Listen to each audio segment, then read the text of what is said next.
What's up everyone, Lion Roar here, and I've had a number of people ask me how the heck do you play SAILS and Sabers in Bloodline Heroes of Lithis, and because I think some players look at it and are initially confused by what they're supposed to do, they're missing out on a lot of really excellent rewards. So this is one of the best kept secrets in the game, it's still new, and I'm going to show you how to play it.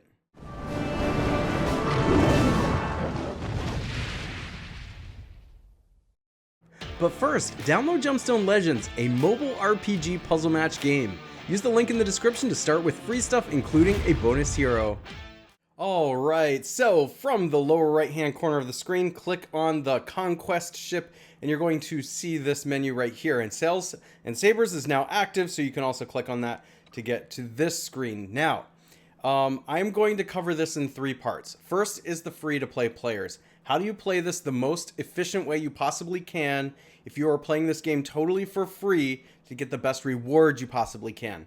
Now, one thing you have to understand with this particular game mode is that people who spend money are going to do better in this. So I'm not going to pretend like if you do everything you can free to play that you're going to be a top player in this particular mode. This is one they've introduced, I think, to try to become more profitable as a game company. So I'm going to get to that for the cheap to play players, and then also those who want to pay to win. So there's different ways to kind of handle this game mode depending on how much money you want to spend. So let's start with the free to play players. I'm going to start with the basics of just how do you play. You're going to notice you have pillage points at the very bottom in the circle. I've used all mine up. I'm not going to use them right now anyway. It's basically normal battles. There's a little twist on it, but I'll get to that. And then you also have these different islands that you can travel to and buy and sell. So when you first jump in here, I think before you go spending your trade points, which are at the top, I think you want to pillage first. This has been my strategy anyway. So you jump into the pillage, and what it's doing is your ship is sailing the ocean blue and looking for an opponent, and then you got one here. And then you can attack them. So taking a look at the roster, then you can set up different teams. Now here's where combat in this game is a bit different than the rest of the game. First of all, you can only use one hero type once. So if you have 3 female Divalas, you get to use one, right? So this is, I like it because it's kind of evening things out for the free-to-play players. Also, you can put them in any order, and people do. Look, I have my weakest team here at number 1, and I've got my strongest team at number 3, and my middle team in the middle. But you're going to notice as you cycle through some of these that people have them in different orders to try and mess you up. So you have to line up your teams appropriately. Like this one, put their strongest team at number 1. And so what I would want to do then is move my strongest team from 3.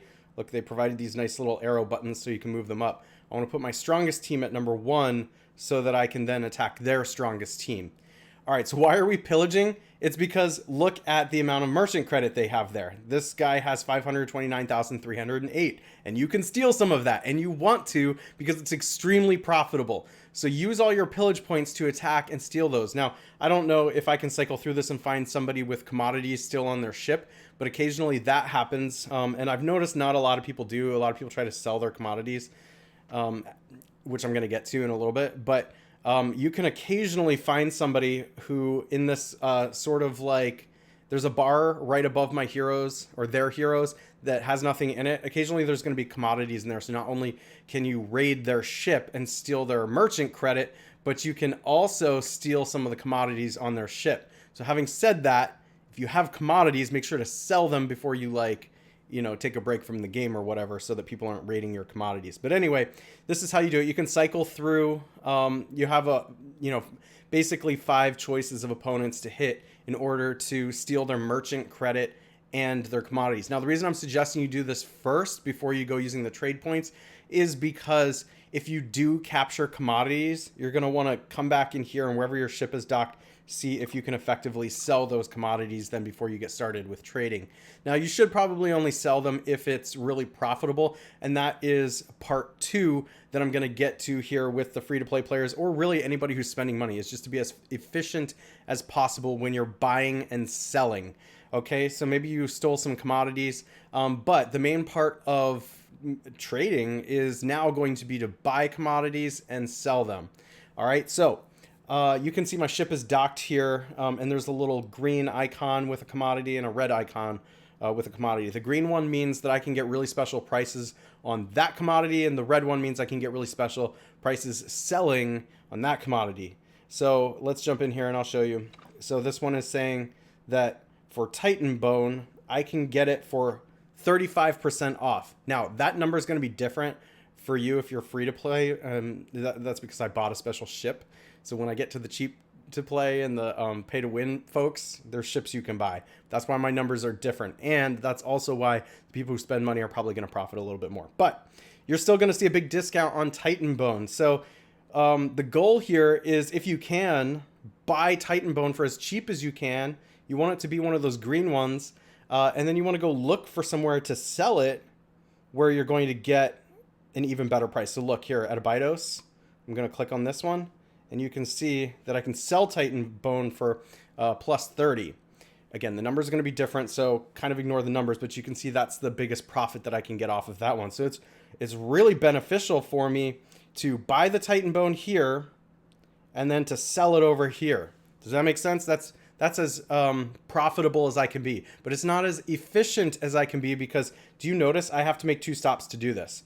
I first have to stop at Karanzan, and then I have to go to Abydos. So that's going to use 2 trade points in the upper left-hand corner, and you get 10 max. And they do refill through the day, so it's not 10 per day. You can have a bunch of trade points through the day. They keep refreshing, okay? So just pay attention to it and use as many as you can. But since I have to go to islands, I have to island hop. That's using 2 points, and that means that really my profit on that item, if I just do this move, is only going to be half as much as it could be if I was visiting a neighbor, right? So let me show you probably the most efficient way to do this is to go somewhere like here that has spices for 35% off.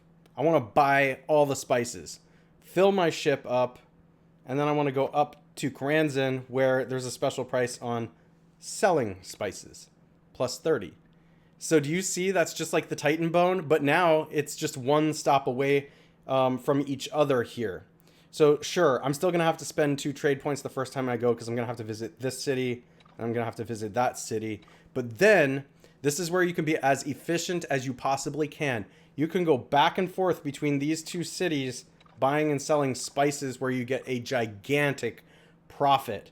Now the thing is, once you sell spices at this spot, you're going to have to buy something so you can, again, be as efficient as possible to take to the other cities. So you want to see here, silver and dragon glass are where we're getting deals. And then gunpowder and lodestone, we don't get deals, but they're like normal priced. You don't want to buy Titan bone and dark hide here because they're just expensive and you're losing money doing that.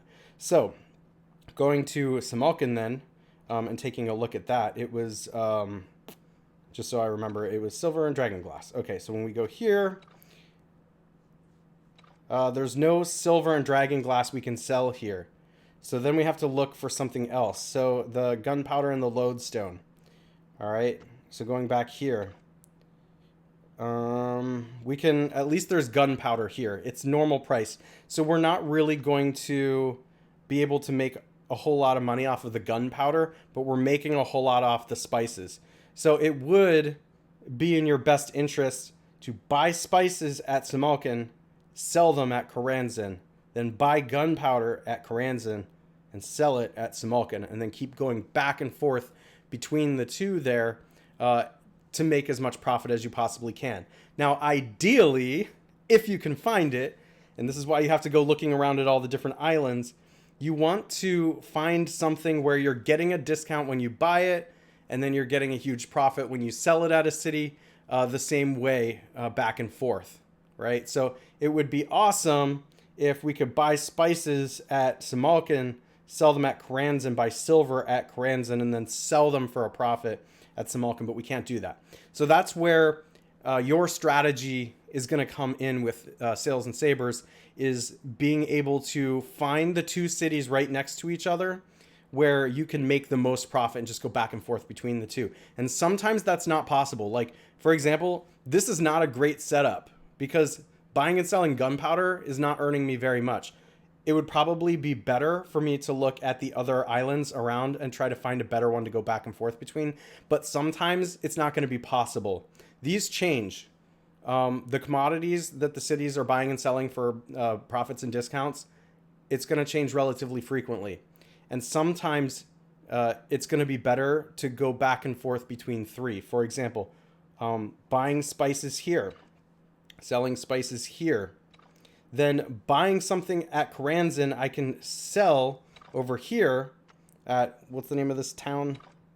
It's like kind of covered up by my ship, something port, right? So you could potentially look at something to buy here, silver dragon glass. That's the things. Look at that. And we can sell dragon glass over here for a big 30% profit. All right. So now instead of just going back and forth between the two, what you can do is buy something at this port. So we got Titan bone, lodestone, spices, tea. Okay. Find if you can sell that over here. It looks like we can sell tea for a profit.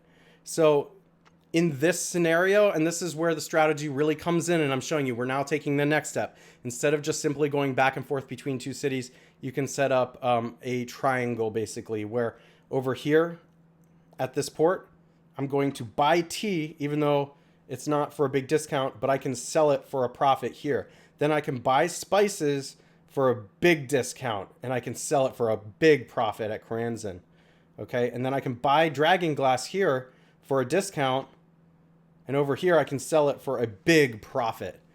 And then you basically just keep going around in a circle until you run out of your ability to buy and sell those. Okay, now that leads me to my last point, which is eventually you're going to run out of trade points, or you're going to run out of commodities in the city. There's only a certain number of the commodities. Once you're out of that commodity, you can't keep buying and selling it. So just pay attention to it. All right. Now, if you run out of trade points before you run out of commodities, then make sure that you use your wages. Now, I don't know if you noticed this, but if you go to your bag, you're going to notice you might have some of these wages. These are actually trade points, and some people have asked, how do you use them? Well, I'm going to jump into the SAILS and Sabers here, and I've already done a lot of the triangular thing that I just showed you, but I'm going to try to do it again just so I can show you how you use these trade points. So here we said we were going to buy tea, so we'll go ahead and buy tea. We're going to go here to sell the tea. I think I might be out of spices though, so I'm going to maybe just waste some trade points for the sake of this video. So I'm going to sell my tea, just like that.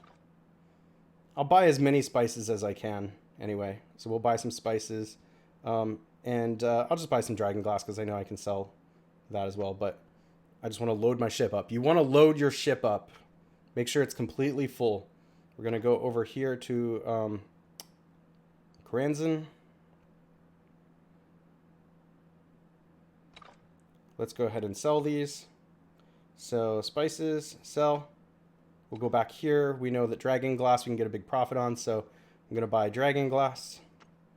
Because over here, this is where we can sell it for a big profit. So we're going to go over here. All right, I'm using 3 regular trade points for this. And then I'm going to show you how to use wages. Okay, so now we can sell this dragon glass for a big profit. Sell. Okay, now we can buy tea again. Because we can go back here to Smelkin and sell the tea. But I'm out of trade points, so that's where the wages pop up. And then you can add as many wages as you want. I'm just going to add 1. I'm going to go back to Smelkin. Got to wait for the animation. And then I'm going to sell it. Right there. Okay. And that's how you do that. And you can see my merchant credits are climbing. Here's my merchant credits. Merchant credits are the whole purpose of this.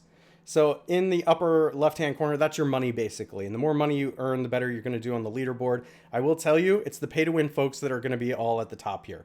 That's just the way it is. So your guild, if you work together and you do really well at this and you're efficient, there's rewards to be earned that are absolutely amazing. Just as a guild, like look at all this. This is where you can get credits for some of the best heroes in the game, and also, you know, your lodestones, which you can fit into the equipment that are extremely powerful. But of course, you got your personal points leaderboard here too. and you get excellent rewards along with this too. These are the best rewards in the game at the moment. And Guild Conquest is up there too, but I'm thinking that SAILS and Saber, if you're going from mid to late game, you're going to need all of this stuff. Okay, now tips for the cheap to play players. First of all, if you're going to spend a little money, here's the ways that you can make the most of it. If you're not looking to spend a lot of money, jump into this little ships thing down here because you have a choice of ships. And there's this one right here where you can buy a ship with diamonds. And only for the 1 week that it is open can you purchase this ship. So it's going to reset after each little season, if you will, right? So you're not getting this ship permanently. I just want to put that out there. Okay, but it is a cheap way if you want to get a little boost to the rewards that you're getting in the game. That's a way to do it. I don't think it's the best way to do it. I think the other ship is better, but that's for the pay-to-win people. And the second thing that you can do, of course, is go pillage with diamonds. So once you run out of your free credits, well, of course, if you want to, you can spend diamonds to then go pillage people and make money. Now, for the pay-to-win people, the absolute best ship, and I did buy this because I think it's probably the most efficient way to spend money, is this Bright Phoenix, which is a ship you keep permanently. Okay, so the diamond ship goes away. You have to keep getting that every cycle. You get to keep this one. And it gives you a big boost to capacity, to pillaged goods, to bargaining power, and pillaged spoils. Okay, so this one is the one that is worth it. Also, of course, if you are pay to win, just go pillage, baby.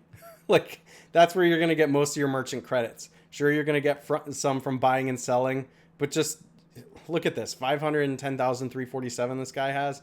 Just go pillage. Just steal it from everybody. And that is how you're going to end up at the top of the personal points leaderboard here. So these folks, they're just spending diamonds, right? They got the best ship. They're spending diamonds. That's how you do it. But you're still going to do very well. By the way, look at the rewards in this. Unbelievable, excellent rewards. Even if you're just free to play and like you can get some of this stuff, it is highly recommended you go get these rewards. Okay, so that's how you play. That's how you get the most out of this. If you're free to play, cheap to play, or pay to win, good luck, guys. If you enjoy videos like this, make sure to like, subscribe, and hit that bell notification, and I will catch you in the next one.